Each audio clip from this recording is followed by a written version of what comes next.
we're going to use this rag paper art journal today. It's really rough in texture, really nice, and it's just a simple abstract we're doing. So we're going to be using turquoise blue, lime green, and sap green light paint from the Kuretake range. So this is a really relaxing piece to do. And all we're going to be doing with a medium-sized brush is just making some simple shapes on this paper. Now this paper really does suck up the paint from your brush, so sucks up all that lovely water. So you will need to keep loading up your paintbrush with some paint. So I'm doing a section of 3 here, very similar shapes, making sure that we've got a nice gap between them, and then I've gone in for the sap green light, and then I'm going to make some more shapes. So they're all going to be very similar shapes to one another, and I thought that would be quite relaxing to do because you don't really have to think about it much. You just have to do it and just do whatever comes out of you. You can either set this to watch and follow me, or maybe you've got some ideas of your own, what you would like to do. Neighbouring hues always work very well together because they share the same base colours.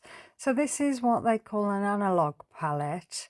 It does offer contrast and it includes colours found side by side on the colour wheel. But it has a colourful but relaxing feel to it. Where I feel I've left too much space in between the shapes, I'm actually just putting some little circles in there and then just bringing a shape down from that shape there and just making it slightly bigger to just fit around that curved area there.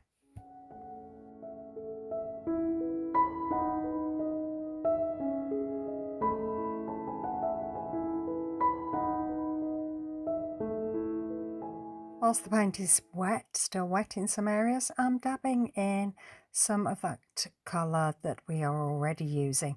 It just makes it a little bit different from the next section that you've done.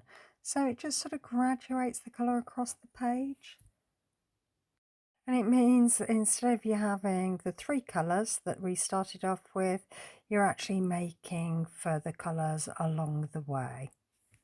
So just continuing with the lime green here, adding these lines down the page and trying to fit them in. I'm coming to the end of the page there, so I just need to make sure I've got enough space to complete that little bit there. And I'm pulling it away from the bottom page just because I don't want to get paint on that page underneath.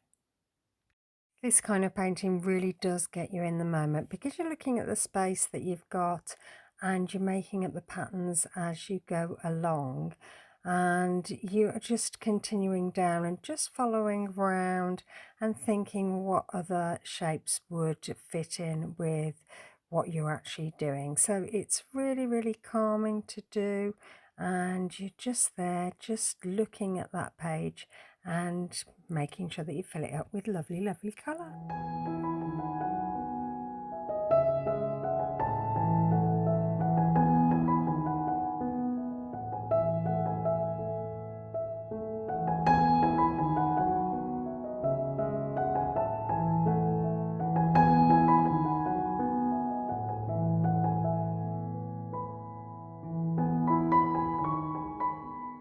So I think we all respond differently to shapes, and I think when you've got like a rounded kind of shape, so all those lovely round edges, it really does have a calming effect. If you can imagine, if you're painting a triangle or something a little bit more angular, then you have to be a little bit more precise, whereas painting something that has more rounded edges is a more softer and easier thing to complete.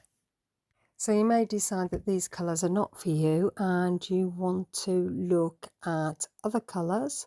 So you may want to go for harmonious colours like I'm using, like I've said earlier, colours from the same side of the colour wheel, or you may want to choose something a bit more bold, a bit more bouncy, and you'll look at opposite sides of the colour wheel, and those colours will then bounce off each other and it will give a real vivid kind of picture.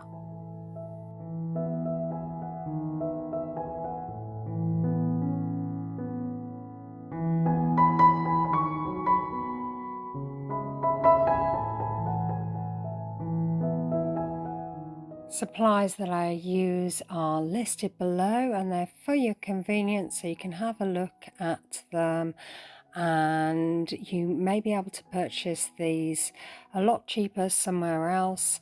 I am actually affiliated with Amazon, which means that I do get a small commission, but it is for your convenience, and you can have a look at those below. So continuing, adding these lovely lime green stripes here, filling in that space, just continuing round there, and I've got that sap green there, which is more of a bluey kind of green really, and then I am continuing with following some more shapes here. So this is so easy to do, as you can see, so I hope you get to try. I hope you like this. If you like, maybe you'll subscribe, and that is really great. That really helps my channel, gets pushed out to more viewers, so I really appreciate that. And I also love hearing your comments. I love hearing what you've been up to, whether you're going to try this, maybe about your own projects and what you've been doing, what you find easy, what you find difficult. Also, I appreciate constructive feedback, so if you feel that there's something that you want to see, or you think that these videos would be better done in a different way, then please let me know, and obviously I can have a look at that and come back to you.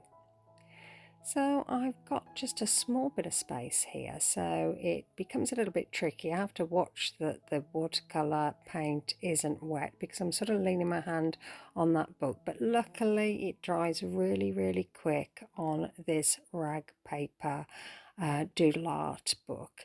So it dries, I'm not waiting for it, and I can lean my hand on there if I'm really careful.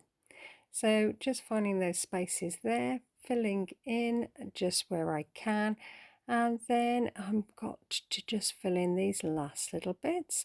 I think the last little bit's a little bit more difficult than actually starting out, because you're trying to squeeze these buttons into the remaining space that you've got left.